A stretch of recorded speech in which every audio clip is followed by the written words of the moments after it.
I don't see why natural gas would suddenly go up while coal is dead as a doornail and oil is also real low. So it's possible that might be an interesting short on natural gas at 415. Very, very dangerous thing to play though. I mean, it can blast up and blast down. In fact, it's up 2.5% today. So we'll see. All right, so let's see. It's just about 1 o'clock now, so I'm going to start sharing my screen, and we will get this thing officially rocking and rolling. Hang on a second.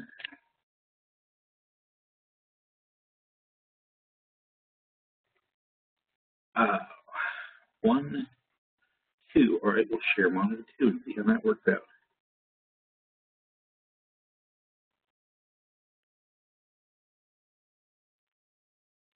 Okay, hopefully you guys can see the thinkorswim window.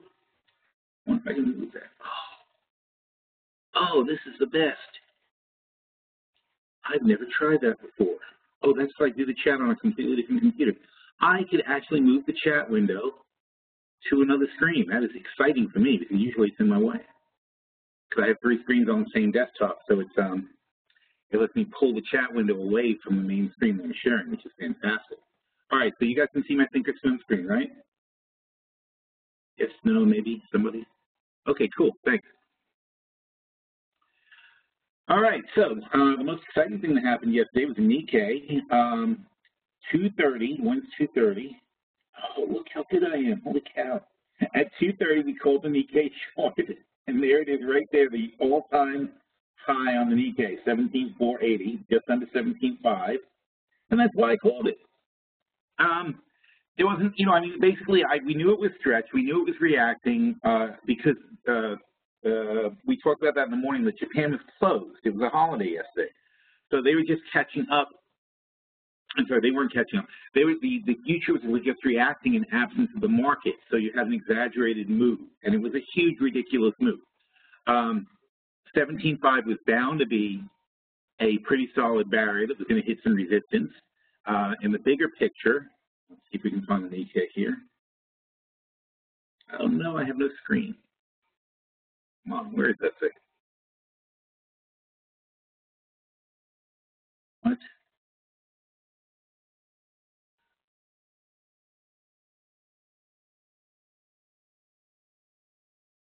Did I lose that screen? Oh, I'm telling you, this is so weird. 1, 2, 3, 4, 5. It's got to be one of these things. That one.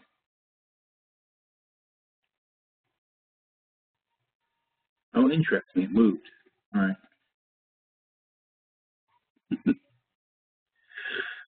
Okay, there we go.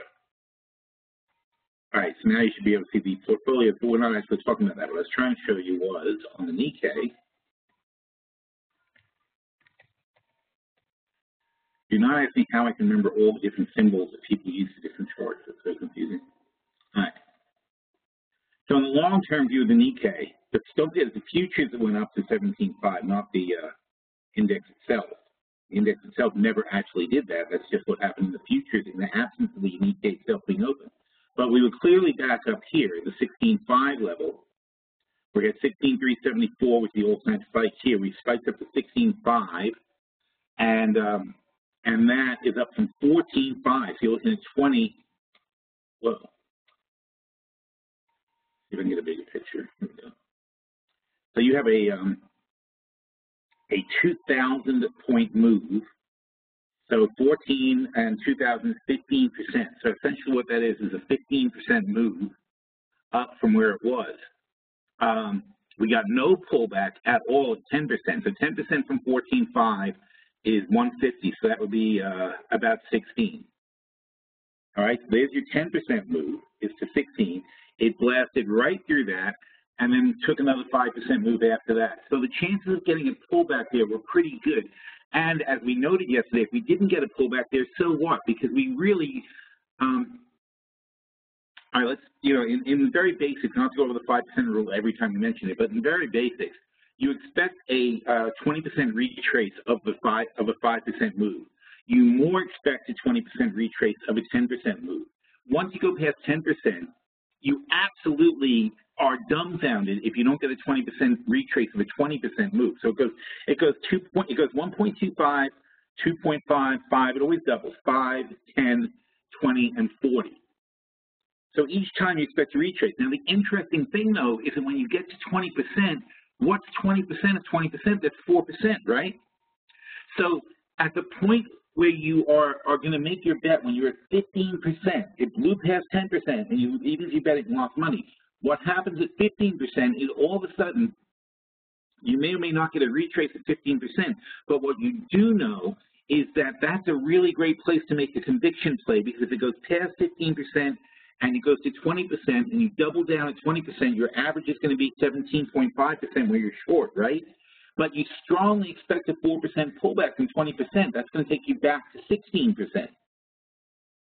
All right, that makes sense? Oh, that makes sense to people. So in other words, by the time you get to 15%, it's a fairly easy bet, so there's no reason not to make it. That was the logic we used yesterday. It's just almost inevitable that even if you don't get a pullback at the 15% mark, which is not a strong overhead, even if you don't get a pullback there, what you do have, though, is you have a really good chance, even if it blasts up to 20, that you're still going to get your pullback. So if you're looking to plan to say, okay, I'll take it, and if that doesn't work, I'm going to double down. Unfortunately, in this particular case, that's why we only made a little bit of money, because we took a small position because we weren't sure it was actually going to stop. So since we weren't sure it was going to stop, we took a small position. We would have loved to have been double down short at a higher price. That just didn't happen. But that's a good way to play it. And if you look here also historically, you don't do this in a vacuum. I mean, historically, look what just happened. We had the same move, the same basic 15. It wasn't quite as high, but the same basic move. In fact, if you look at where it consolidates here, if you ignore this spike, it is the same exact move. And in fact, that's the same move where we started blasting higher in the first place. So this line, 14.8, is a very, very strong support line for the Nikkei. And I'm not going to go back and figure it out all the way back. But in other words, the 14.8 line was a good, solid support. And now we can get fancy and do some math from 14.8, and we'll see what we come out with, but I bet it's going to work out. Let me show you my calculator. All right, so it's 14.8 times 1.1. That's a 10% line. 16,280 is a 10% line. Right there, 16,280. Isn't that funny? So right there is your 10% line over 16,280. And what's an overshoot? An overshoot is the 20% overshoot. So what's going to be, so if you're going to look for a 16,280, you take the same number, I'm sorry, you take the same 14.8, 14,800 times 1.12. That's going to be your overshoot. 20% overshoot, 20% retrace. It's like it's just like a pendulum. You have to think of like when you hit each inflection point, then you've got a little pendulum that swings up and down, generally 20%. All right, so it could go 40%, but usually it's 20%. So 20% is weak, 40% strong. If it goes to 40%, the trend may have changed. That's what the strong bounce and the strong retrace mean. If you go past strong, you're probably continuing the trend, whether it's up or down. So at 16,576, and again, this is the number we're talking about. That's pretty much on the button where it hit yesterday. See that, 16,576? Now, what does this tell us? One thing this tells us that's really interesting is it tells us that this market is being driven by machines. This is not the result of human trading. This is the result of machine trading. That's what the whole point of the 5% rule is. It analyzes the behavior of trading machines, of trading programs, which, as some of you know, my dad and I helped design way back in the old days. So the original trade bots are, our fault. So, I mean, they've really taken them and turned them into like this horrifying Frankenstein thing since then. But the idea at one time was just to sort of codify the trading of different investment houses, and so that they could make these decisions in a fairly automated fashion. So in the old days, it was just meant to identify a trend and change a trend, and when a trend exhausts itself. And the bottom line of it is, though, it's just an average. What I realized is as we kept consulting on these different systems, whether or not we ended up doing the job, the bottom line is when you go in there and talk about it, you get the idea of what kind of job they're trying to do. Everyone's trying to do the same thing. And so when they design the systems all do the same thing. And the more systems there are, and they're all systems now, probably 80% of the trading goes on is electronic.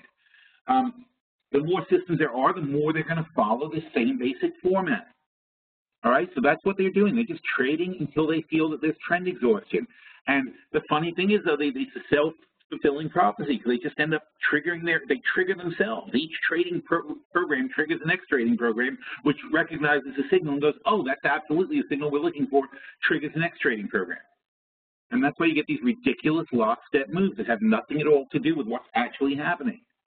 You know, it's just something starts, the ball gets rolling. Now, there's a lot of investment houses that take this to their advantage. You know, like Goldman Sachs, they know where the triggers are, and they'll announce something just to pull the triggers. You know, they time their announcements. The Bank of Japan timed their announcement to pull the triggers. They announced on Friday, the day before, they announced after the Nikkei closed. All right, so like, or late in the Nikkei session, they announced basically after the Nikkei closed, they announced a massive stimulus. So with the market completely closed on very thin trading, they shoved people into the Nikkei futures, got a gigantic pop, and the Nikkei closed on Monday, so the futures kept squeezing and squeezing and squeezing and squeezing, and that's an interesting looking picture too. I'll show you that in a second. So the futures kept squeezing and squeezing higher on the Nikkei, and but there was no one actually trading it. It was on no volume. That's why today you have a 500-point retrace, because when the frickin' market actually opened, there's not enough money to support that move. There never was. That's why we shorted it. We shorted it yesterday while the Nikkei was still closed because there wasn't enough money. It's not like they're going to take all $160 billion, whatever it is they pledged yesterday. You know, I'm talking about the additional pledge of money. So they pledged an additional $168 billion on top of what they already were doing. And it's not like that $168 billion is going to the market today. It's over a year, over 2 years, whatever the hell the time frame is. So over the next year, it's going to be $16 billion a month. It's not going to make that. You can't bump the entire market up 10% based on that. That's just insane. It's just not enough to support it. That's what we bet on yesterday.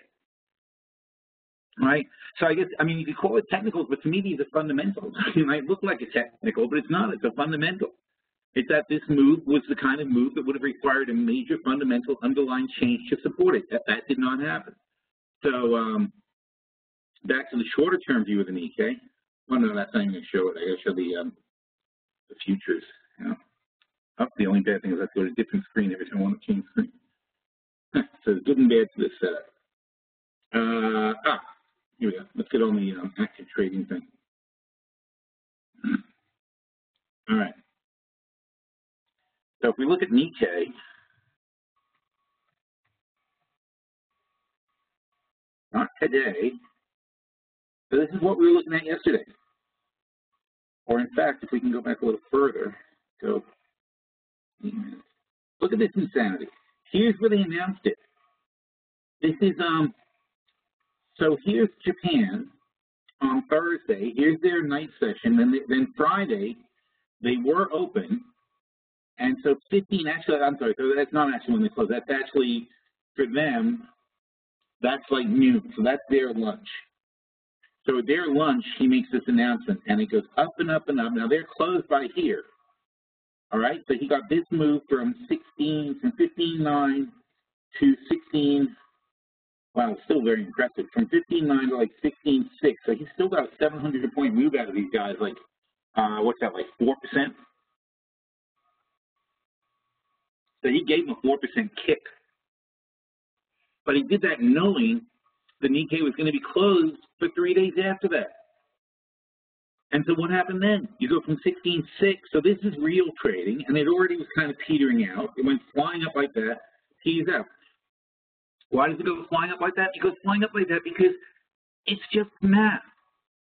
So in other words, Kuroda says there's going to be 160 billion more stimulus. Now there's already a formula saying here's the Bank of Japan, here's how much money they're putting into the market, here's the time period they're putting it in, therefore here's our projection for where the Nikkei should be.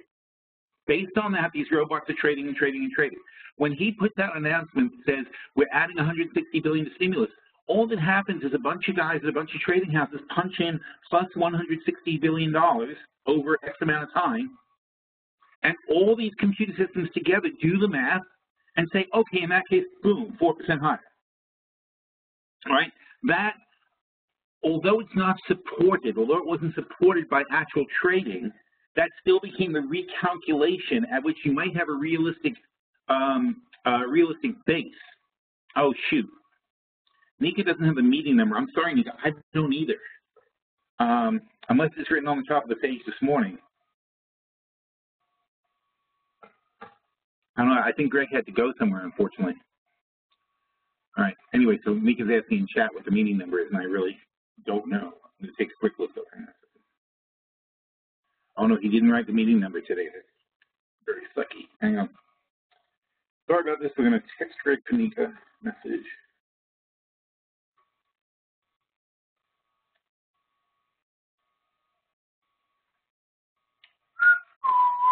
Greg, okay.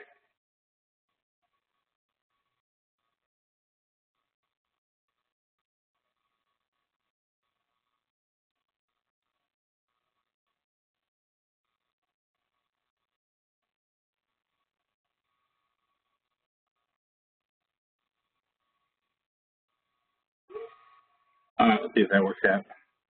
Anyway, what was I? The hell are we talking about? Yeah, I know nobody chats. I hate that too. It's so much more helpful to me if you guys ask questions. Anyway, so there's your honest move. Okay, so the program's right that, and you know, it's almost like, yes, thanks. Yes, Japan, I know. All right, it's almost like if you say, okay, let's say you have a fantasy baseball team, right?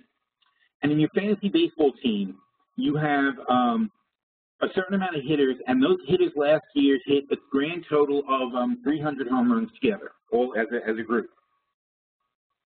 Oh, okay. Hang on a second. I got the meeting number from Greg, so great. I'm going to put that in. Anita, 663-372. Oh, damn it. 71, he changed his mind about the meeting number. 473.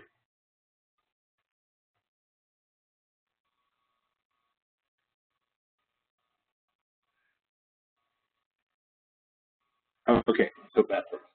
All right, now back on track. Okay, will there be another chance of EWJ shorting? We'll have to see. We'll have to see. That one. All right. Well, let me just finish my thought first. So you have a group of hitters on your team who hit 300 home runs last year. That's probably too many, but you know, let's say 200 home runs. So they hit 200 home runs, which would be 10 guys hitting 20 home runs each. That sounds about right for a baseball team. So you have 200 home runs hit by your entire team last year. Now, so when you're making a projection for this year, it's the same as earnings. See, what I'm trying to say is this is like earnings, right? You have a certain amount of companies that make a certain amount of money last year. You project they're going to make a certain amount this year. It's the same thing. If you had a baseball team and they hit 200 home runs last year, you'll project around 200 home runs to next year, right? But then what if you add, you know, a Hank Aaron or so, Barry Bonds or whatever. I'm old, I say Hank Aaron. But what if you add Barry Bonds or something like that? Okay, he hits 50 home runs a year, even though he's on steroids. But, you know, he hits 50 home runs in a year. That's going to bump up your expectations. So you're not going to wait and see what happens, right? You're going to immediately adjust your prediction for home runs. And every bet you make going forward now is going to assume your team will hit 250 home runs, not 200 home runs, or 230 because he's replacing a guy who hit 20, whatever. But the point is that you can. It's an incredibly obvious calculation to just change it because now a new factor has come in. That's just math. It's so obvious.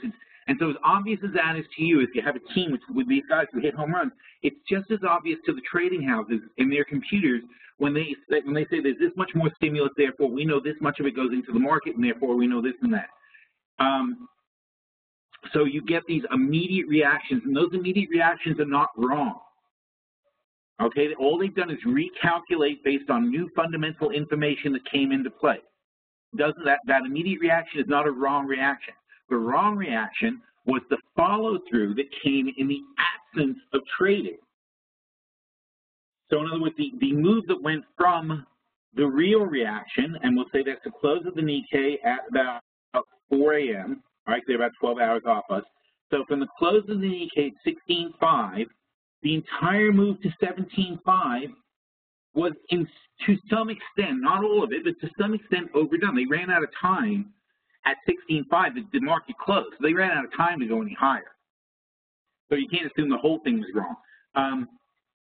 So as it turns out now, they're going to find a footing. But we took our money, we took the 100% and ran because that was plenty. We were able to get 100% in one day.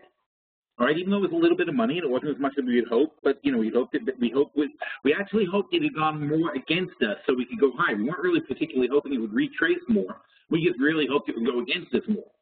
You can't ask for more than a giant retrace like that in one day. It dropped 1,000 points almost. So that's not. It's not like we're not happy with the retrace. We're just not happy that we didn't have more shares. All right. So in other words. Now, to move on to what Tal says, which is there another chance of EWJ shorting? Well, not really, because I would never have shorted EWJ. It wasn't on my radar to short. It wasn't something I was looking for. But the situation came up in which it became a really good short. It's not like I have something particularly against EWJ. It's not like I particularly don't believe if you're going to sit there and throw money at the economy the way Japan is going, of course you're going to boost the stock market. I'm not a big Japan expert. I mean, it's a market like any other market, but I don't know all the intricacies of all the different trading companies and who's going to be hurt and who's going to be helped by all this stuff. But the reality is, obviously, in the aggregate, it's going to be helpful when the central bank prints a ton of money and throws it into the market. That can't be bad. In the long term, it could have repercussions that are bad, but in the short term, no, it's going to boost the market. Of course it is. It's like if you have a patient who's non-responsive on the operating table, and you say, oh, let's jam him full of adrenaline, right? Is he going to respond? Of course he's going to respond. There's no question about that. But will it make his heart explode? Well, that you don't know. You won't really know that until you try it. All right? So they have to think about it. That's what stimulus is. It's that shot of adrenaline. And it might be just what the market needs to wake it up, or it might be the thing that kills it. And you don't really know until you try it. So the Bank of Japan is maxing it out. I mean, they're doing incredible amounts of stimulus. When you think about the fact that their economy is 1/3 of our size, so when they're talking about putting in $160 billion extra dollars, that's like us putting in 480, about $500 billion extra dollars that we would throw into the market. So these are crazy, crazy amounts of money. So, but as to this, okay, in other words, so what you're asking me, you say, is there another chance of EWJ shorting? It's like saying, if I add my baseball player and now my team has an average of 250 home runs as a group, right? The fact, what happened on Friday or yesterday, in fact, is that people, because everybody's expectations for my team went from 200 to 250 on Friday, on Monday people started betting they'd hit 300 home runs. But there's no basis for them hitting 300 home runs. Why would the group that hit 250 home runs last year hit 300? What changed was the addition of the power hitter. A new guy came in who hit many, many more home runs than the rest of the team. That's what changed. But that doesn't mean you should extrapolate that the entire team is going to start knocking them out of the park now. Same with earnings, right? This is what happens with earnings. I'm hoping it's less complicated with baseball. I know not all of you probably play, but I hope it's easier to just visualize with baseball when you just think of a few guys. All they did was add one factor, and that one factor made you recalculate the average you're expecting. But you can't, from that one factor, then start adding 20% to everybody's performance. You add 20% to your team's expectation, but it doesn't mean you can now take everybody on the team and add 20% to what they did last year. There's no basis for that. You know, adding Barry Bonds to your team doesn't make everybody a better hitter. It just puts a better hitter on your team.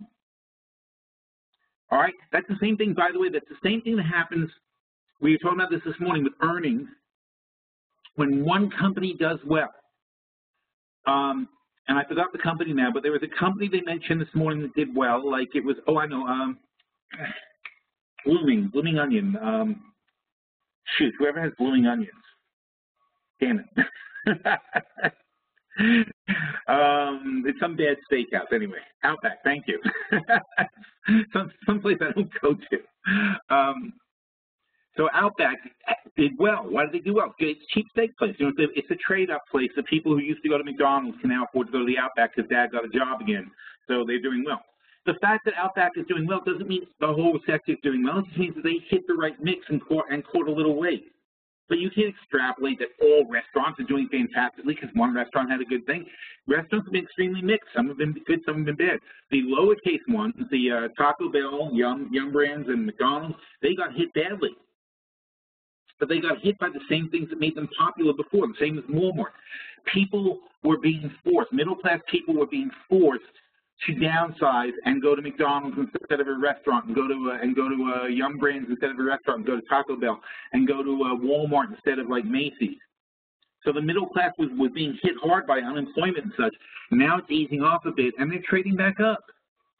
Nobody. I mean, not many people love Walmart. You know, they go there because they have to, because it's all they can afford. They know that Target's better. They know that there's other places that are better, but it's, you know, in a temporary situation, you're going to go down to a certain place. But what do people do when they get money? What do people do when they go to get a new job? They don't run over to Walmart and go on a spending spree. They go to a better store and they buy better stuff. Same thing with food, same thing with everything. So as the economy improves, there's a cycle that you move through where certain sectors and certain parts of sectors go up and down. You can't extrapolate one earnings report to mean everyone. M&A is the same thing. This is another good way to short things.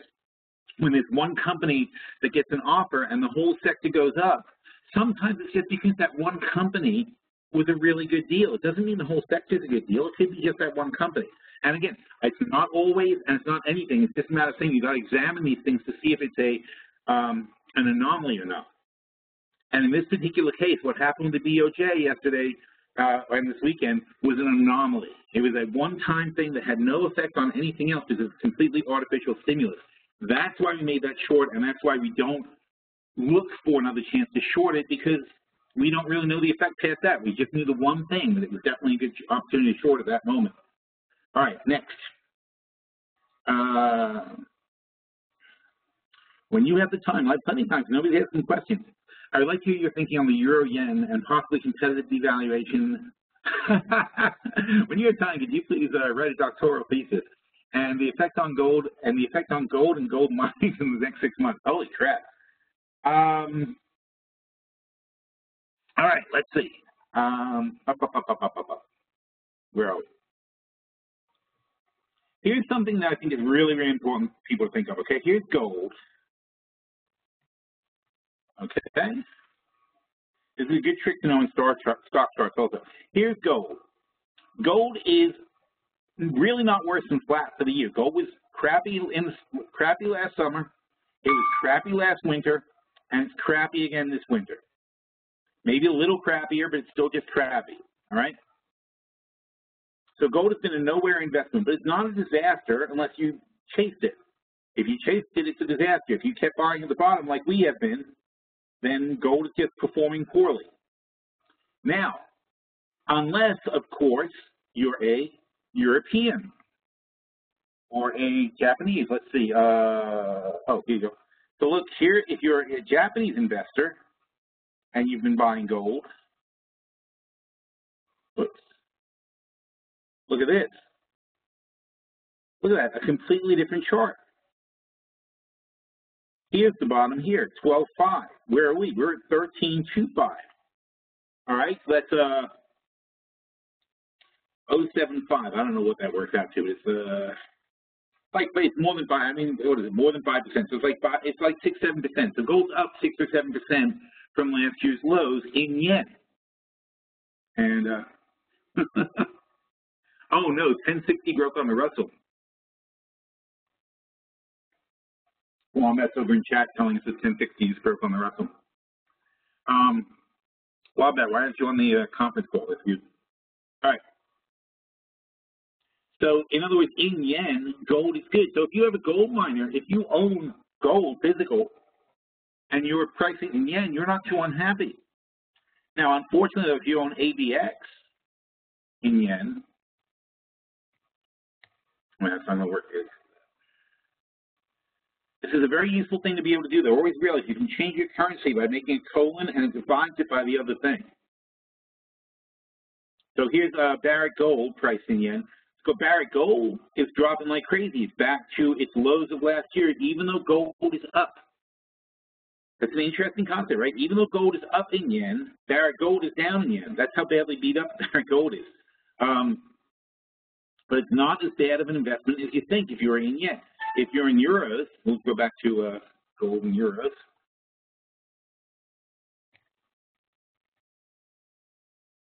And then next, EU. Now the yen is much weaker than euros, but even for euros, same thing though. You got 8.6, so figure 875, and now we're at 925, that's half a point. So again, it's 5%. You got about a 5% gain in gold from last year's lows, priced in euros. In the dollar, gold sucks. But when you look at, you talk about the competitive devaluation, gold is kind of a steady thing. So you look at that's how it compares. So for the dollar, gold is flat. For other currencies, we've got a 5% gain on the other currencies. So, you know, you have to get outside your own head as far as like your country and things like that. You have to think about how does it look on a global perspective. And from a global perspective, gold still works. Gold is protecting people's money, especially in places where deflation is taking hold. All right, gold is a good asset because it actually went up in value 5%, even though their overall currency is devaluating tremendously. And that is really the purpose of gold, is to protect your assets. So, what do I think about the competitive devaluation? I think, first of all, that Japan obviously has no compunction whatsoever about completely like diluting their money supply. They could care less how much they do it. Germany, on the other hand, kind of runs Europe, and Germany hates inflation, and they really, really don't want. I mean, you know, obviously they have a bad taste in their mouth, but I mean, it's been what, like 6, 8, how many years is it? It's like 80 years. Get over it. All right, so before anybody in Germany was born, there was horrifying inflation. But the people who are older now, their grandparents still tell them how horrible inflation is. So they don't want inflation. It's just, you know, it's just the fairy tales they heard as kids, that inflation is the biggest bogeyman out there. So I don't think Europe can be competitive with Japan in devaluation. So I think that the yen is going to be weaker than the euro. But on the other hand, Europe has to do something to kickstart their economy. And at the moment, the euro is very strong against the yen. So I don't know if I want to bet on it getting further apart. I think competitively there'll be a back and forth, but every time Europe tries to ease and strengthen the yen by comparison, the yen will come right back and attack again and go back into lose more. They're not going to take it lying down. Mostly because Japan, if you think about it, what does Japan have except for exports? I mean, it's really, really a heavily exporting manufacturing economy. Much like, I mean, China's not too different though. And China's economy is really starting to suffer on the relative strength of the yuan compared to other currencies. So Asia is a very weird thing. And the reason, and another thing about Japan though, Japan can infinitely weaken their currency because no matter how weak they make their currency, they still have a banking system and a government that's considered safe by Asian standards. You know, it's like Switzerland for Asia. So every other country in Asia is going to put their money into Japanese bonds no matter how badly Japan devalues their own currency. There's always going to be that demand for Japanese bonds. And as long as they keep selling bonds, they can keep devaluing their currency. The only time you have to stop devaluing your currency is when nobody will buy your bonds. That's just not happening. So this thing can go on forever. All right, let's see. Outback. Oh, yeah. What will happen to the Walton family? I don't know. Nothing bad is going to happen to the Walton family. It's just they're going to have less. I mean, they were making ridiculous, scandalous amounts of money, and now they're not going to make quite so much scandalous amounts of money. But they're certainly not going to be, you know, people are still going to go to Walmart. It's just going to be less people buying less stuff by comparison. But of course,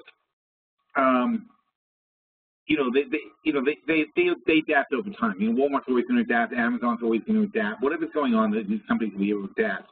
But the audience, and the same thing with McDonald's too. McDonald's, you know, McDonald's wasted unbelievable amounts of money with this freaking coffee thing, and the stupid shakes.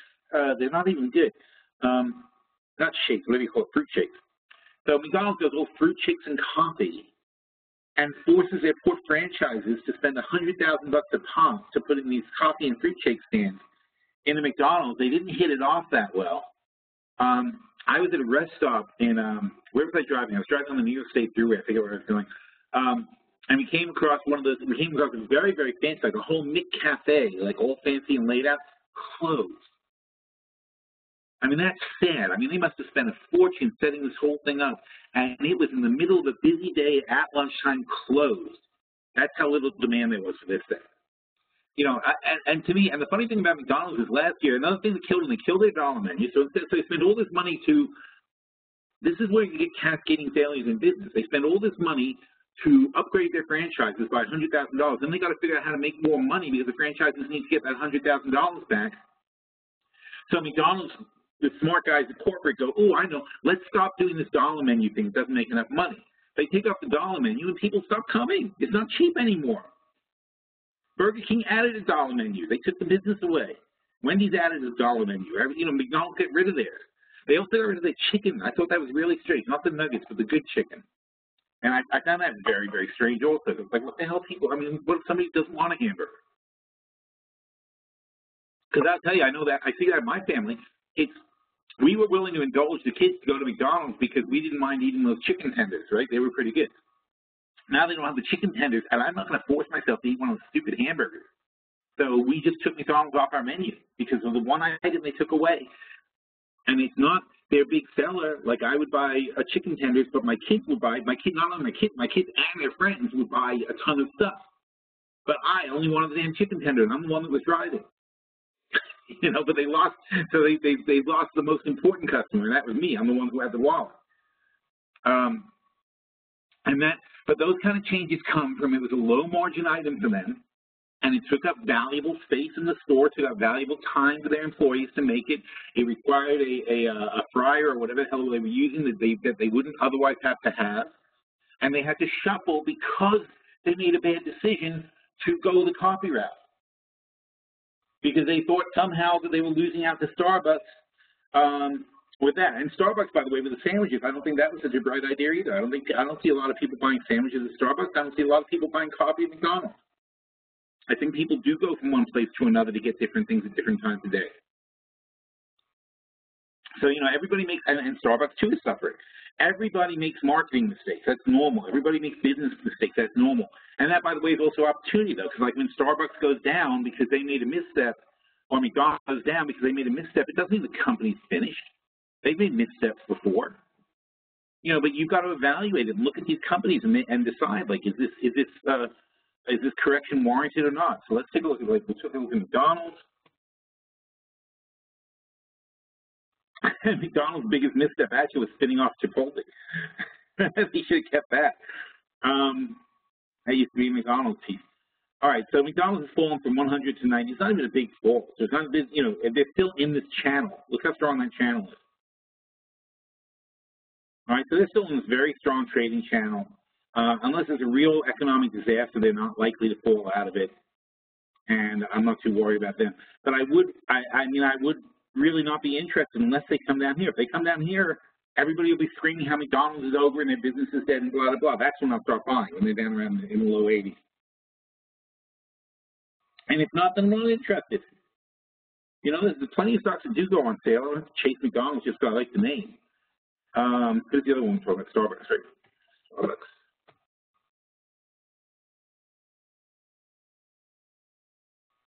And Starbucks also is really flat as a pancake. There's nothing wrong with them. It's not that their business model is messed up. They're just not growing as fast as people were hoping. So they're low in the channel. It should have been rising. It's in a very steady rising channel. They're really in a consolidation phase, and it's up to them to turn it around and show a little bit of growth. But this is not a negative pattern. It's not necessarily a positive pattern either. We just have to see how it resolves itself. But again, it's not exciting. I'd be excited in the low 60s, in the mid 60s. I'd be excited. I'm not excited in the mid 70s. There are other things to buy that are cheap. In fact, that's what we're doing this weekend in Vegas. We're going to talk about what things there are to buy that are cheap. All right. Al says, I own ABX and IAG. I'm not sure about IAG. I can hold on to ABX. I'm not sure about IAG either. Look, I like ABX because they are the biggest and the most diverse. Okay, that's what I like about them, because they're the least likely to go bankrupt when gold is at $1,000 an ounce or lower. Okay, they'll refinance, they'll borrow, they'll do whatever it takes, but ABX isn't going to suddenly get wiped out. IAG, I don't know what their mine situation is. You know, I don't know what their debt leverage situation is, so on and so forth. I mean, the thing about ABX is ABX will be buying people like IAG when they crash. But IAG, I really don't have any faith in a small gold company right now. The other ones I like that are small are Harmony, HMY, and they're probably in the toilet too. Harmony's under $2. I like these guys, though, as far as a comeback kid. And our long shot on gold is, what the hell are they called? Northern, NAK. And I like NAK, they're a penny stock. They own the rights to a gigantic gold mine that's completely blocked by environmentalists, and at the moment it looks like there's no way it's ever going to open, so they're being priced at 35 cents. But it's the largest gold mine in the world. It's called Pebble Beach, up in Alaska. I just like this as far as a long shot play. It's fun. So if you want to gamble on gold, this is where I like to gamble, because you never know. If the right person gets elected, if the Republicans take power tonight, they can knock down some environmental laws. They can allow they can allow strip mining in Alaska or whatever, and all of a sudden this thing can be worth a fortune. So this is a fun kind of trade. So this is Northern Dynasty, and they're currently at about 37 cents. So this is a fun speculative trade. But it's kind of thing where, when I think fun, I mean, like, it's kind of thing you put like 300, you buy 1,000 shares for 370 bucks. Is that even right? 37 cents. 10,000 shares? No. 1,000 shares, right? 1,000 shares for $370. And you just put it under your pillow and forget about it. You blew 370. It should be the amount of money that you would have blown if you went to the track or something like that and had a good time. So you take the money, you put it under your pillow, and you say, hey, maybe one day these things will be worth $5 a share, and I'll have 5,000 bucks. Maybe. Probably you lose 370 bucks. But it's a fun play because something could happen. That's how I feel about that one. All right, let's see. So what do I think about IG? We talked about that. And Mick said he'd rather be in the majors like ABX or AUI, GG. Yeah, I agree with that. I mean, any of the majors is good. GG probably is the second best next to ABX. I just kind of like ABX. I like their management. Look, ABX, again, ABX is extremely beaten down stock. They had a major screw up. They bought well, they had two screw ups. They bought a company for too much money at the top of the market. I forget who it was. They bought somebody at the top of the market and way overpaid. That's mistake number one. Mistake number two, and I'm talking about mistake like billions of dollars mistake. And then they had a $8 billion mining project that it's not dead, but it's uneconomical with gold at these prices. So they wrote it off, and they wrote off like $6 billion last year and took a gigantic loss. Now the good news is they won't have to pay taxes for like 5 years. But the bad news is their books look like crap. All right, so but then again, you look and say, do they have any other gigantic write-offs in their future? No, they don't. Okay, they don't have. They made their mistakes, and now they're owning up to them. So I like them, but the investors certainly don't, because they look at they don't look at it that way. They look at like the balance sheet only and say, oh, that's too scary. And I'm not saying it's not scary. I mean, certainly it's not a home run. It's not something I put bet the house on, but I think they're a good bet. I think they're a good long-term bet. They will come back. EGO mines in China? No, thank you, Mick. I'm not playing with anybody who's heavy in China. That thing is a real dangerous place. Let's see. Oh, that's funny. He put his password in. Okay, Craig says he owns shares of Taser and a 44% profit. He wants to sell shares and move to a spread. What's my current recommendation on Taser? Taser is our stock of the decade, not the century. iRobot is our stock of the century. All right, so for the 21st century, this is my favorite stock, iRobot. And if you want to know why, wait 50 years and ask your machine masters why we like iRobot. For now, you just have to trust me. Realistically, yeah, robots are the future, and Robots are the future the way internal combustion engines were the future 100 years ago. You know, the way electric motors were the future. You know, I mean, you know, when they first started inventing the Industrial Revolution, that's what robots are now. Are there other robot companies? Sure, defense contractors are big robot companies too. But iRobot, I think, is doing a lot of the right stuff. And because of their size, because they're very small size, I pointed this out before. I don't have the number. Hang on, let me see if I can get the number real quickly for you. iRobot is, I want to say about $2 billion now. IRBT. Hang on. iRobot's market cap is $1 billion. Oh, $2 billion. Look at me, crazy. 500 million. They've got 500 million. Yeah, they have 500 million in sales and a $1 billion market cap. They make about $30 million. So they're you know, their PE ratio is pretty high. I mean, it's like a 30 times PE ratio. They're priced pretty aggressively now. But the thing is, you got to realize they're doing military robots. The military drops $1 billion on people like it's nothing. You know, right now we're in a down cycle for military spending, but at some point they'll hit a winner and they'll get $1 billion, $2 billion contract from the military, and it's going to be double, triple their normal year, and then they'll get another, and they'll get another, and they'll get another. Now, I'm not saying they'll win, but I'm saying I think they're going to be a player, and the fact that they're going to be a player means they have the potential to be like a 10-bagger down the road. A real strong potential. Like I said, of all the reason they're the stock of the decade, of all the stocks I'm looking at now, I think iRobot has the best chance of making 10 times your money. So averaging 100% a year, averaging 100% every 10 years to get back at least. And I think it's going to come sooner than later. So they're my favorite stock right now. Taser is my stock of the decade, and we're only halfway through the decade, so we'll see what happens. But so far, so good. Let's see if we have this.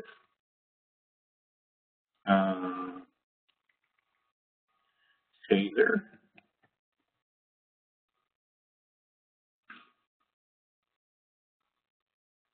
No. Got like some big, nope. Oh, there it is. Yeah. Okay. So here we are back here when I first picked Taser for my stock of the decade. And this is, wow, why is the screen so huge? It's weird. $5. So it's under $5. Now it's at now it's like $18. Yeah, $18. So already it's a triple. All right, and and at this point now don't forget I only expected it to be a 10-bagger over the course of the decade, so I'm looking for 50. So I'm still expecting another triple from here. And my logic with Taser is that what was holding them back in the beginning were lawsuits over people being tasered, and that was holding them back because police departments were worried about being sued because somebody got tasered and it injured them somehow or whatever. Now that the safety's been proved out, we predicted this back at the time, though. Even when they were being sued, I predicted this would happen. The difference is, you know, it's better than being shot. And that's the logic that has prevailed. It's like, well, okay, fine, he got tasered, but he could have had a bullet in the same spot. And a bullet in the same spot would have caused a lot more damage than being tasered. Even if guys are having a heart attack, it's still better than being shot in the heart. So what the next phase, so the lawsuits are over now, and now it's being accepted and moving on and so on and so forth. There's also cameras and stuff, but that's not important. What's important is the concept of it. The next wave of lawsuits that's going to happen, though, is they're going to start suing police departments who don't taser people. And that's where you get a real turning point. When they start suing the police departments because they shot a guy instead of tasering him. Why didn't you use a taser? Why would you use a bullet when you have a non-lethal way of stopping somebody? That's going to be the big turning point for taser, and that's when it's going to become almost mandatory and the go-to #1 weapon, not the #2 weapon for police departments. So I think that there's going to be a big sea change over the next 2-3 years, and taser's going to gain a lot of ground. There really is no competition for them. There's a couple other small stun guns, but most of them just aren't as good. Taser's got great traction. They're heavily embedded in the police departments. The approval process is insane to try to get somebody else in there. They're doing everything that they should do to build a moat and protect their moat and so on and so forth. So I like Taser a lot.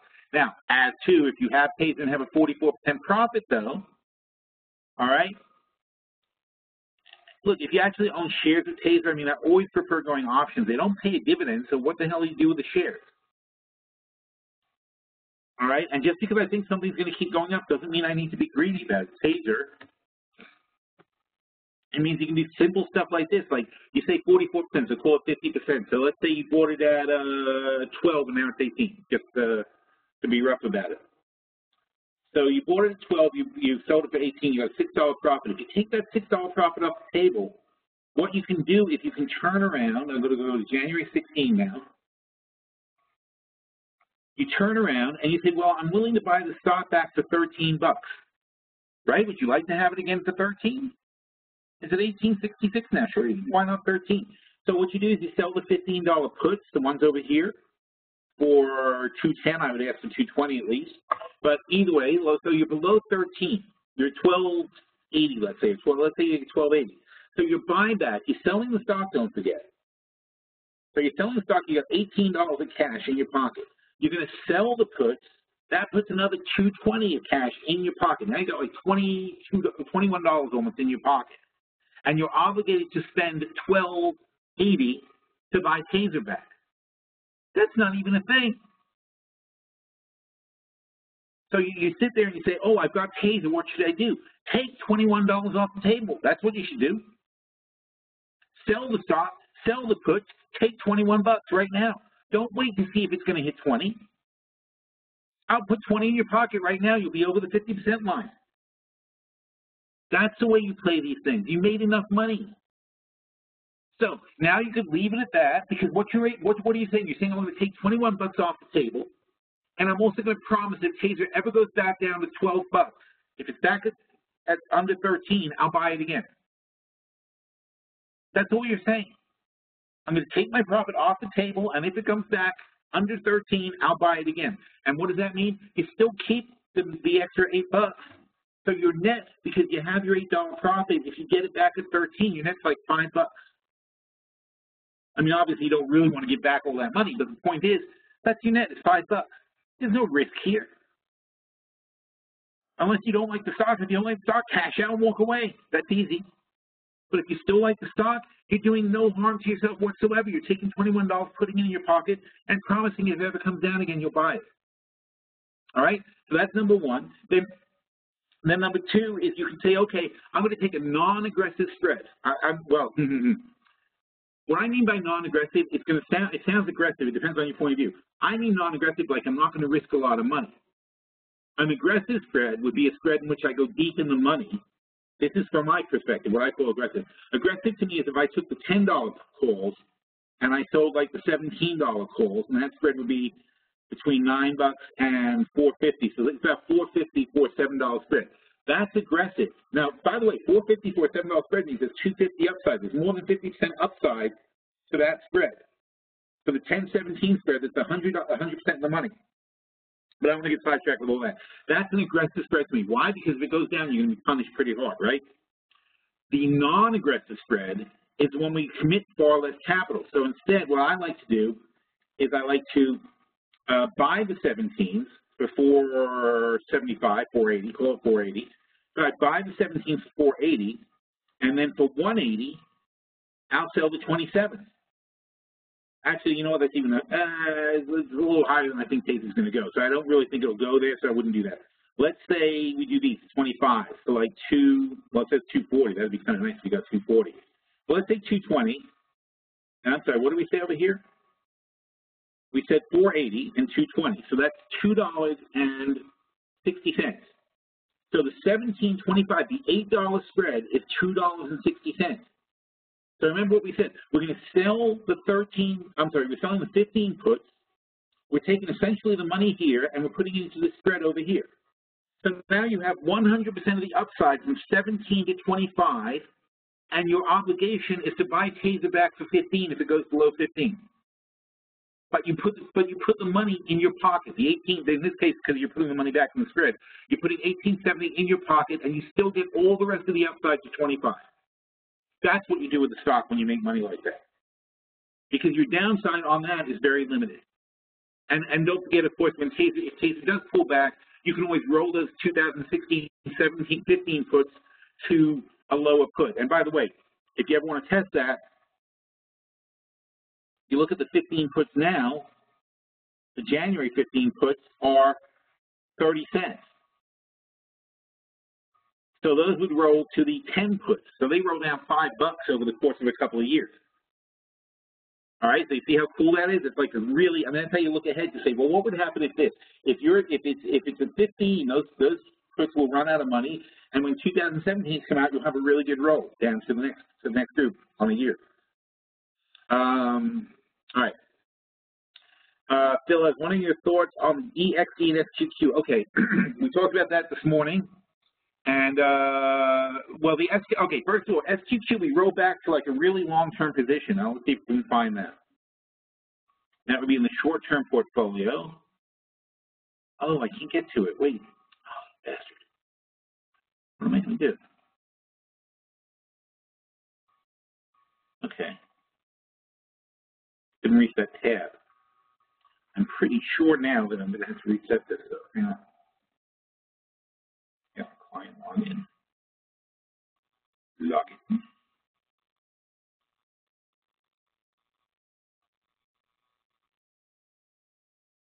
Very slow. All right. You know.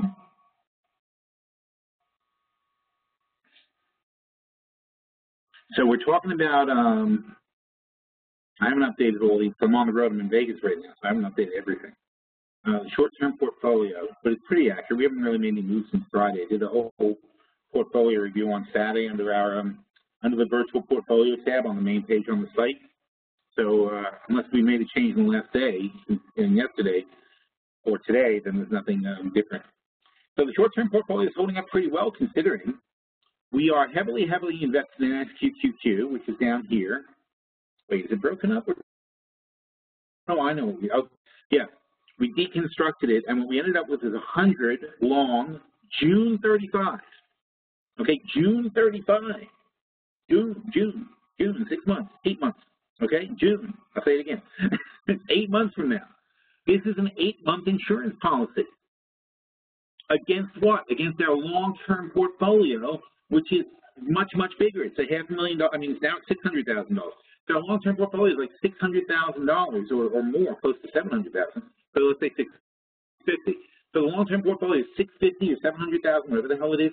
And we're spending, and you really have to think of spending. We're spending 52 minus 16. So we're spending like $36,000 net to, you know, as insurance. So, you know, when you say, what do you, you know, when you ask what my thoughts are, I have $36,000 worth of 6-month insurance on my $700,000 portfolio. I spent 5% of that portfolio on insurance. Now, what does that mean, though? That means that with my $700,000 in the long-term portfolio, and we're ignoring the fact that we may make bullish bets inside the short-term portfolio, just thinking in a vacuum, looking at that one particular hedge. The purpose of that hedge is to protect the long-term portfolio. Other stuff that we do in the short-term portfolio is specifically for the purpose of messing around and trying to make money. But a major function of the short-term portfolio is to have long-term hedges. Given that we have these long-term hedges, though, we then will take some certain plays to offset those and hopefully make some money going the other direction, so that we don't lose all of that $36,000 if we can avoid it. It's been very successful this year because we accidentally made 81% while we were trying not to lose money. So as far as the $36,000, so all we've done is taken $36,000 out of $700,000 long-term portfolio to make sure that we have a hedge. How big is our hedge? Well, this spread is $13, and there's 100 of them, so that's $130,000. So there's a plus $100,000 payback on the spread, but don't forget that only half of these are actually covered, so there's actually no upside limit to 50 of those calls. But on 100, you're going to get at least, before you hit any overhead resistance, you get $130,000 back on that spread for 36,000 down. I think that's good coverage. Not only that, but don't forget, we're, you know, well, this is June. So not only that, but we could, if we decide to sell 50, you know, if we have a dip and we sell 50 and we take some off the table, all kinds of variations that we could have.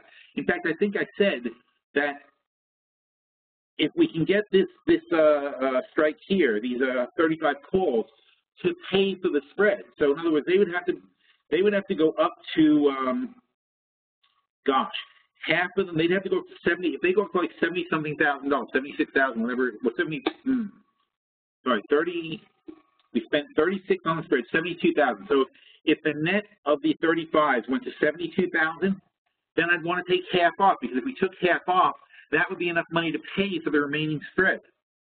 And then we'd have a free spread. Right now we don't, though. Right now we paid for it, so we're fine.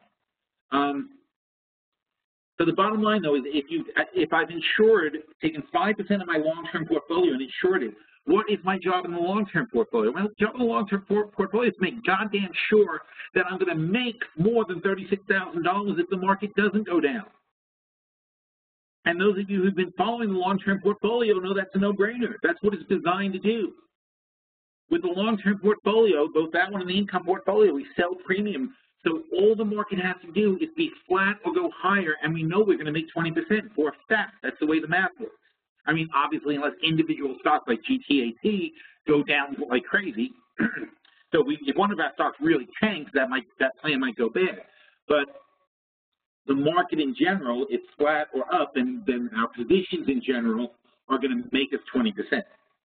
All right? And if our positions make us 20%, what are we doing here? We're giving 5% back.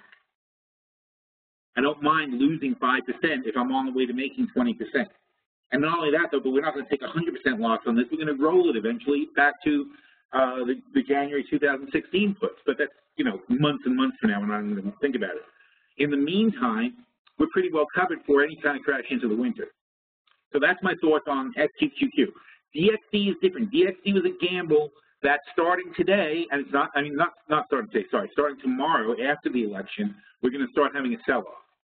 So we're having a little bit of a sell-off now, but nothing spectacular, and we'll see what happens the next 2 days. But no, the DXD will just kill it. It was a bad bet. That was a short-term bet. The SQQ is not a bet. The SQQ is a hedge. And there's a very big difference between a bet and a hedge. You always have to keep that in mind. We didn't need the DXDs. We just wanted a little bit of extra protection. And also because if there was a quick drop, those SQQs are not going to really move very well for us, okay? They're long-term and they have low deltas. And so even in a drop, you say, oh, my God, look how much money we lost in the long-term portfolio. The short-term portfolio will not cover it immediately because it takes time until the premium catches up. So, would you mind taking a stab at Priceline on the sell-off? No. I have to really look at Priceline. If you ask me tomorrow, I could probably, if we're not too busy, I'll take a look at it, but I have to look at their earnings. I didn't look. I gotta figure out why they had trouble. I'll tell you, they probably had trouble because China's just not growing as much as it should. You know, they put huge amounts of their effort into China. China slowed down, so therefore they look like crap. And by the way, not crap. They're still growing and they're still doing well. So you know, on the other hand, so to say, yeah, I like Priceline. I never don't like Priceline, but I mean, I don't like paying that much money for them. I've always liked Expedia better. Every time someone has the end of saying Expedia. So, you know, they're still, you know, this is not a sale to me. They went from 600 last year to over 1,200. That's a 100% move. The 200-day moving average there is at 100% line. All right, so they have maybe sort of kind of justified a 100% move, and right now they're just a tiny bit below the 100% move. That's not a pullback. That's nothing I'm going to get excited about. Although, frankly, they see this number here. That's exactly a 20% retrace of your 100% move. It's exactly what you want to see, and you want to see that hold, and then you're ready for the next leg up.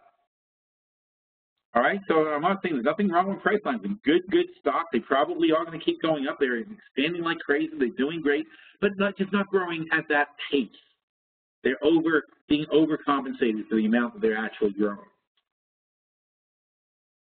And that's what we started today's discussion about, right? People extrapolate growth and think it's going to continue when it's not realistic.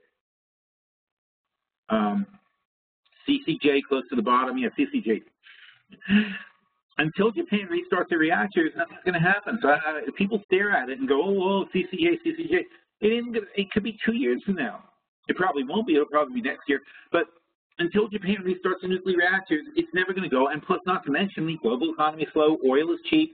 So there's no rush to start any new nuclear reactors right now. It's just not economical. And if oil's cheap, this is an alternate source of fuel to oil, and you're screwed. By the way, this fusion thing, that's 10 years down the road, but 10 years down the road is not really far off. Nuclear is dead as a doornail if fusion actually works. And that's a Lockheed Martin project, by the way. They claim in 10 years they will have a commercial fusion reactor online. And our lives will never be the same again. And it's thrilling. But, you know, we'll believe it when we see it, basically, at this stage. You haven't seen McDonald's in the morning with all the retirees having coffee. I'm sure they do, but I'm just saying. I mean, are they having the fancy coffee, or are they having the frickin' cup of McDonald's coffee like Dunkin' Donuts people? You know, it's the same thing, right? They're just having the regular cheap dollar cup of coffee. They're not running in there for lattes. I don't think. I mean, it's not like McDonald's didn't always have coffee. Now they have fancy coffee. They had the drillers, yeah, of course. Rig is another one. We love rig, but you got to wait it out. You know, this is a down cycle, and you have to have that long-term perspective on it. You know, and Seadrill too. It's just it's not like we're never going to drill for oil again, but at this point, not as much. Mick says rig should cut the dividend to zero and use the money to buy back 1/9 of the company. Oh, that's actually a good idea. I like that. I do think it's a better use of their money than redistributing to the shareholders. The problem is, unfortunately, you always want to look at that too. When you have a company where the owners of the company are big shareholders, that's like their spending money. That's you know, they get a salary, but that's like their bonuses, all those dividends. They're loath to cut those a lot of these places, even though they should. You're right. It would be better if they cut them, but you can't really go home to your wife and say, hey, honey, guess what? We just decided to cut the dividend, so we're not going to have $3 million this year. That doesn't go over well at home. So it's very rare that a company does something intelligent like that. Oh, Cliff just turned positive. No, that just violates everything we're used to. I can't take that. Did that really happen? I have to check. I'll believe anything you want to say about Rick, but that Cliff coming positive? No way. Oh, look at that. Yes, and there's another one. Look, we are full. It's interesting. We'll be talking about that in Vegas this weekend. We have the live conference. CLS. All right. Look, I've been calling a bottom since like $12. On the ground here. We started calling a bottom way out here when it first dropped around 12. I'm still calling the bottom of 12. My valuation isn't wrong, but the stock's wrong.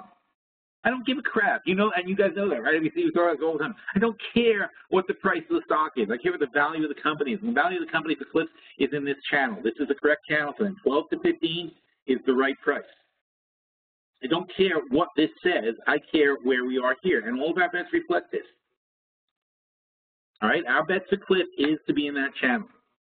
And that's where we expect them to be, and that's where they're going to be. And I don't care if one day it was 7 or one day it was 8. We talk about this almost every week. It's always somebody mentions Cliff, because it's a big position that we have, and we really love these guys. And every time it goes down, I tell people, buy Cliff, buy Cliff, buy Cliff. But you gotta just ride out these things when they're going bad on you. Let's see what else we got. Craig says he likes Taser 2. He wants to put the profit on the share. Yeah, I really like that swap of the shares for the profit, though. Any opportunity to short oil outside of the futures and bear spread on you? No. We're not shorting oil. Nice. No, Steve. We are long on oil. We're long in the short-term portfolio, wherever it may be. There it is. We have, you know what? I really should have done that. I forgot about it. We really should go longer on oil. We have the January 28 USO calls. They went from 540 to 380. They're down 30%. 40% is where I really want to make my change, but 30% is getting close. So let's take a look and see if there's anything good to roll to. So I'm sorry, what do we have? We have January 28 calls. January 28. Let's go to USO. USO.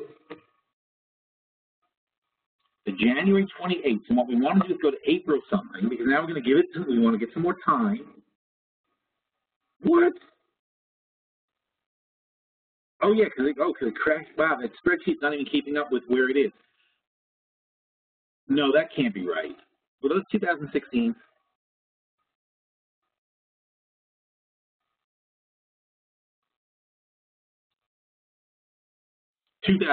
Okay, that sounds like can't be that far off.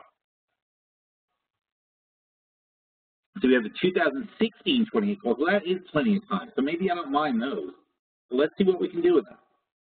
We have the 28 calls. They're currently like $4. And how much? Oh, look at that. So the 25 calls are $6. No, that's $2. I wouldn't spend $2 to make that roll. Nah.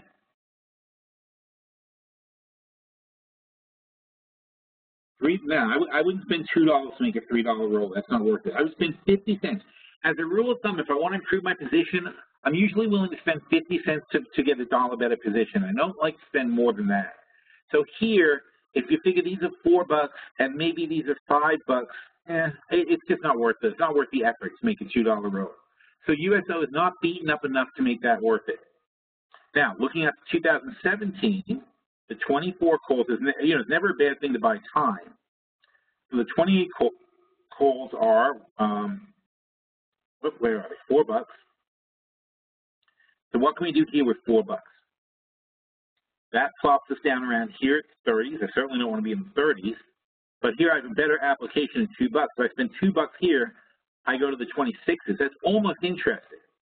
So if we assume we can get these for $6, then we would spend $2, go $2 lower in strike, and buy a year. So I don't want it's not so attractive that I want to do it, but it's interesting enough that I would probably want to keep tabs on that particular roll and just sort of watch it over time to see if it improves or if it gets better or worse for us as time goes on.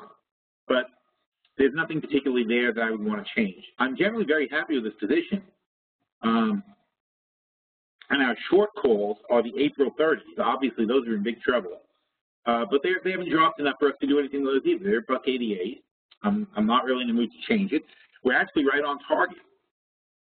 And by the way, that's a funny thing, isn't it? Because you guys, everybody gets impatient, but our plan for this position was that we bought these for $5.40. We sold those for $2.90. Our plan was that these would expire worthless. And then our net, which is $2.50. So our $2.50 net would then hold up, and then after April into next summer, oil starts going up again. But we didn't expect, I wouldn't have sold the 30 calls if I thought USO was going to be over 30 in April. That was our target. It's on track. So why would we panic when it's on track? This is exactly what we thought would happen. All right, if it goes up higher, we don't mind because we have the lower calls and we can roll those April 30s. But generally, that was the target we picked. We expect this is where we want it to be. And I think people get really caught up because you get caught up on the balance, because the balance of this trade is like minus $1,500, right? But it doesn't matter. And also another thing about it, though, because the net of the trade was only $6,000, that minus $1,500 is like 25% off. You're negative 25% on that trade. But it wasn't. You got to understand that the trade is a overtime position. It's like a chess game. It's only the first move. So if somebody makes in chess, if you make the first move and the other guy makes a move, then you make a move and then he takes your pawn, right? Is the game over? Do you quit? No, you knew he could take your pawn. That was part of the game. You said, I'm going to put my pawn out there. If he takes it, then I got a plan, right? I know what I'm going to do next. You wanted him to take your pawn. That's why you put your pawn there. Okay? The forward short calls, the April short calls are our pawn. That was our first move. We put it out there and said, good, I dare you to take it. I dare you to make these expire worthless. Because if you make those expire worthless, I'm going to go and move another piece. I'm going to sell another call, and then I'm going to take that money and I'm going to use it to reposition my long position. But none of that can happen unless they take the pawn. Now, if they don't take the pawn, in other words, if it doesn't expire worthless, then it goes up, and then I'm going to move my pawn again because you didn't take it. If you didn't take it, I'm going to move my pawn. I'm going to move those short calls to a higher strike in a longer month. That's all it is. You're just playing chess, basically. But you got to think of it in terms of a long-term game. Don't think of every position like it's do or die that second. You know, especially with option spreads, the time is a factor. You got to look at the whole big picture and think of your next 2 or 3 moves ahead of time. All right, so Mick says, should have just put all my money in MO and that stock goes to another high. Yes, MO is one we like. We picked that a long time ago. MO, why MO? Because they're going to start selling pot cigarettes. It's going to be huge. Okay, you're going to have Altria brand pot in like little 20 packs, and you'll pick them up at the grocery store. It's going to be fantastic. A fresh taser bet. The fresh taser bet count would be the one. I hope I'm pronouncing that right. The fresh taser bet would be the one that we just talked about, the bull call spread with the short 15 puts. I like that a lot. And yes, it is too risky to short oil here because it could very easily bounce. That's why we made sure we had at least a $2 margin in between. So don't forget, we paid $2.50 for that spread. We have a gigantic time advantage, and so there's only 50 cents that we could lose even if oil shot up to 1,000 tomorrow. Okay, so we're not risking a lot, and theoretically we should be able to easily roll that and widen the spread. All right, what time is it? Oh God. Okay, I got to wrap this up.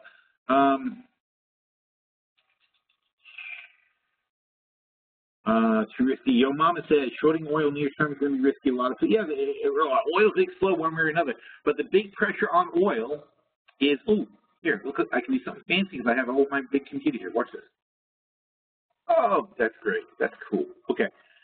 So here's the NYMEX chart, and let me see if I can update it. Yeah, drag that from my other screen.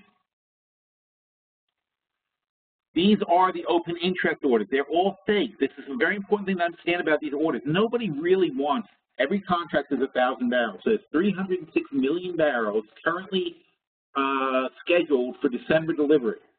So on around December 20th, on November 20th, which is not that far from now, this contract closes, and then you must take delivery during December to Cushing, Oklahoma of 300 million barrels. Not one guy, of course, there's lots of people. But the reality is, Cushing, Oklahoma is a facility that can only handle 50 million barrels in a month. So no matter what, no more than 250 million can be ordered.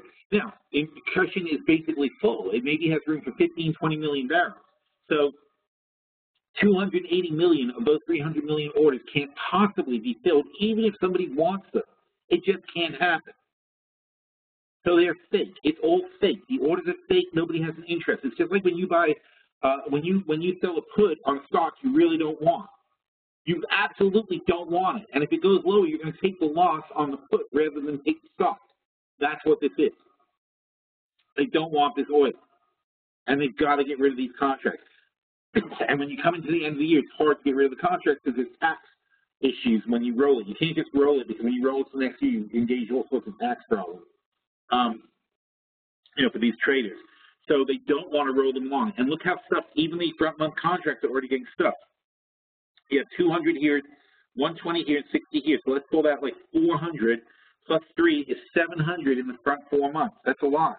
650 is basically the top of the comfort zone. They don't really want to have more than like 600,000 in the front 4 months, and they're already at 700. They've got to whittle that down, roll it, take losses, whatever. So it's going to be a while before the pressure comes off on the shorts, and it could get much, much worse. So that's one thing that we look at this contract on a regular basis on the strip. It's what's called the strip for the 9-month contract. We look at this on a regular basis. It helps gives us a clue as to how fake the market is, how bad the orders are, and what's going on. And look at this thing. You have 306,000 contracts. They traded 350,000 times. They rolled over the entire set in one day. That's churning and churning and churning. It's such an expensive process. And they do it all. They don't do it to make money. They do it to keep the price of oil artificially high. That's why it's being done. Nobody's trying to make money trading oil. There's no way to make money trading oil like this because they don't really want the oil. You know, you can short-term make a profit loss, so on and so forth. But this amount of contracts with this kind of thing, it's really all about just artificially creating a demand that isn't really there. And the reason, and you say, well, why would somebody do that with 300 million barrels worth of contracts? You know why? Because every day they sell 90 million barrels of oil around the world. So to take a loss, even over the course of a month, if they lose $10 on 300 million barrels, during the month, they're selling 3 billion barrels of oil. So that $10 is they're losing maybe $1 a barrel out of those barrels that they sell. And if they can jack the price of oil up 10 or 20 bucks, then they've made a 90% profit while they're losing money on the NYMEX. So, you know, you might look at this and say there's a crazy system because they're going to lose their assets. They don't care if they lose their assets. They're selling oil.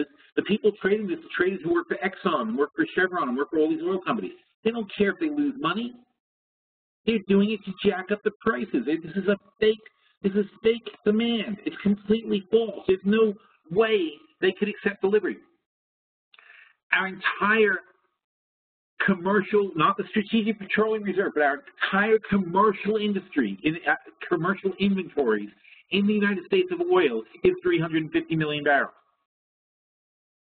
That's our entire commercial inventory storage in the United States of America, 350 million barrels. These guys are pretending they want to order another 300 million barrels in December. It's not even, it's laughable. It's not even potentially something that's going to ever happen. It's the fakest market you will ever look at in your life. Next to Tesla. next to Tesla stock. No, actually, including Tesla stock, there's nothing ever that's been more fake in the history of trading than the oil market. And I've written on this extensively in the past, so I'm not going to get heavily into it, but that's the bullshit right in progress. And that's completely bullshit orders, and so they're in trouble for longer than you think. So they might spike it up, and every time they spike it up, we're going to be shorting it again because they're not in a position to get these prices up, not until something really drastically changes. They're in for a long, low period of oil. All right, the natural gas went up in the winter, but I think also because oil is going to stay low, I think it's going to drag natural gas back down too. How is natural gas doing? Let me see. Sure. Yeah, see, that's what we talked about. Oh no, that's actually, oh no, I'm sorry, it's my mistake. This morning I said I thought 415 wasn't going to hold, and it didn't hold, but it spiked it up to 418. Now it fell down again. So 415 I think is a good top though, and that's where I like shorting it this morning. See, just because something's a top doesn't mean it's not going to go over the top. It's just, you know, when I talk about a top, I'm talking about value. I'm talking about this is what it could probably trade at, and it shouldn't go higher. That doesn't mean it won't go higher. It just means it shouldn't go higher. You know, but that becomes a place at which I'm pretty happy to start taking pokes to the short side in that case. Your mom says going long on oil is, as the oil market is closing today, could be interesting. I think you might see 70. I really wouldn't play shit overnight with this thing. It's just crazy. I think possibly you have inventories on Wednesday with tomorrow. Okay, so inventory is Tuesday, isn't it? I'm in Vegas. I have no idea what day it is. So today must be Tuesday, so it's election day, yeah. You have inventory tomorrow, so yeah, that is actually probably a decent reason to be long. But you're really putting a lot of money on the API report overnight. So you have to be very careful about that. If the API report shows another build, this thing could go spiking lower. Okay, and don't forget, Saudi Arabia yesterday announced that they're going to lower their price of oil to America because they're trying to fight for the market share. They're losing market share. We're making 9 million barrels a day of our own oil. Canada gives us 4 million barrels a day. Mexico gives us 4 or 5 million barrels a day. So North America, the little North America block that we live in, is now self-sufficient. We don't need anybody else's oil. We got like 18 million barrels a day, and we're only burning 18 million barrels a day. We don't need any Saudi oil. So unless they lower their price, we're going to stop buying it. Why should I buy their oil and have it shipped over here? It better be a damn good price. That's what they do. They lower their price. Yes, they try to maintain. They don't want you to get out of the habit of buying their oil. Like a crack dealer. You know, it's like if you start liking another drug, if you find another drug, they're going to come back to you with a special all of a sudden. You know, well, like a month ago, they told you, oh, there's no way we can never lower our prices. Got to be this or that. All of a sudden, it's like, hey, it's on sale now. You can come back. Because they don't want to lose you as a customer. And that's what Saudi Arabia is doing. They're trying to keep those, they want to keep those tanker lines going, because once they cut the supply, you have to think like the whole convoluted mess of oil. If Saudi Arabia stopped selling to America, what happens? They have Bob's Tanker Company that takes the oil from Saudi Arabia to America, and they've got a standing thing that says every week you're going to take 5 tankers of 100 million barrels, not 5 tankers, but whatever, 50 tankers and 100 million barrels of oil is going to go towards America.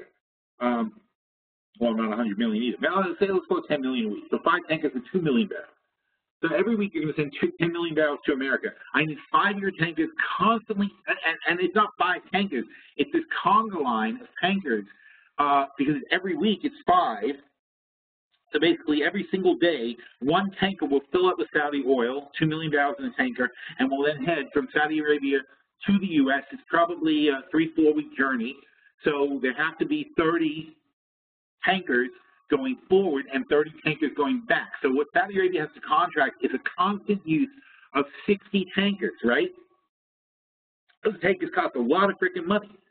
I don't know what the price is exactly, but whatever they are, they're like, I don't know. I can't get my head around the number. They basically has $1 per barrel of oil, so $2 million. So it's $2 million for the month, you know, for the round trip, or a 2-month round trip. So that's probably, if it was 20 days, it would be $100,000 a day, but it's 60 days, so about $30,000 a day. All right. So you're renting these tankers for $30,000 a day, and you got a standing contract with Bob's Tanker Company, right? Now, what happens if the U.S. stops buying your oil? It's not just about, okay, we're going to shut off the tap or sell it to someone else. You've got this contract. You've got 60 tankers. First of all, the day the U.S. stops buying your oil, you still have 30 tankers heading their way. You got to stop them. You got to tell them to turn around, go somewhere else, do something. They already left. They're on the way. You have 30 tankers coming back that need to be loaded up and sold to somebody, because you've got like a 5-year contract on the tankers. You didn't know this was going to happen. Okay, these are the repercussions of oil coming down. So Saudi Arabia is like, no, the hassle of unwinding the Bob tanker contract and redistributing the 60 tankers and figuring out what the hell they're going to do and to find another customer and blah, blah, blah. Those are all expenses. Those of you who've been in businesses, you know what this means. You know what that's like. So it's easy. You see, this is why the analysts on TV, they don't understand the business. They talk and talk and talk and talk, but they don't understand a freaking thing about the actual business that they're talking about. And when they talk about, oh, Saudi Arabia will do this and they'll cut their oil and blah, you can't just do that. There's a lot of moving pieces.